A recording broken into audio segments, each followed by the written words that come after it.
Si vous souffrez d'insomnie ou si vous êtes crevé en vous réveillant le matin, regardez bien cette vidéo parce que c'était mon cas aussi et dans cette vidéo je vais analyser mon sommeil sur ces 30 derniers jours et si vous regardez la vidéo jusqu'au bout, vous allez comprendre plein de choses sur comment marche le sommeil, comment l'analyser et surtout comment l'améliorer pour en finir avec l'insomnie. C'est parti!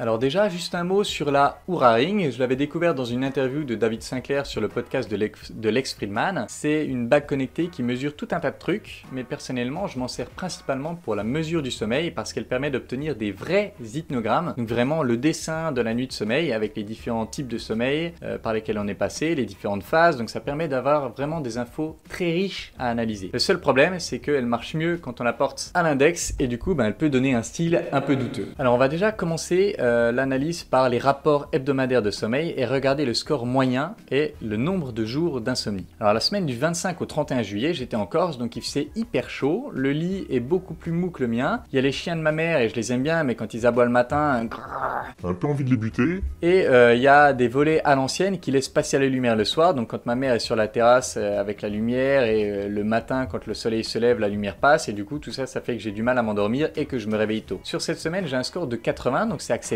mais on voit une grosse insomnie le dimanche et potentiellement une autre le mercredi. Alors maintenant, on va aller encore plus en détail et on va regarder des scores de jours spécifiques. On va pas tout regarder parce que la vidéo elle durerait 2 heures, mais on va regarder certains jours qui m'ont semblé intéressants. Pour commencer, on va regarder la nuit du 19 juillet. On voit que j'ai un score vraiment faible de 69 alors que j'ai pourtant une bonne efficacité de sommeil à 85%. Donc qu'est-ce qui s'est passé cette nuit-là? Eh bien, on voit trois choses. 1. J'ai pas assez dormi. 2. J'ai manqué de sommeil paradoxal. Et 3. J'ai pas respecté mon rythme habituel. Alors si on va encore plus dans les détails et qu'on regarde l'hypnogramme, on voit que je me suis couché à minuit 45, ce qui est 2 heures plus tard que mon heure de coucher habituelle. Donc déjà, mon cerveau il est perturbé par ça. Ensuite, on voit que je me suis réveillé un peu avant 8 heures. C'était probablement parce que les chiens de ma mère ont dû aboyer et que après, j'ai pas réussi à m'endormir. Donc déjà, le temps de sommeil total possible, il était que de 7 heures. Et logiquement, comme je me suis réveillé trop tôt, j'ai un manque de sommeil paradoxal. Après, quand on regarde le milieu de la nuit, on voit que j'ai eu d'autres problèmes au niveau du sommeil paradoxal. C'est que les périodes où j'étais censé en fait être en sommeil paradoxal, j'ai fait de l'insomnie à chaque fois. C'est-à-dire que je me suis réveillé pendant une durée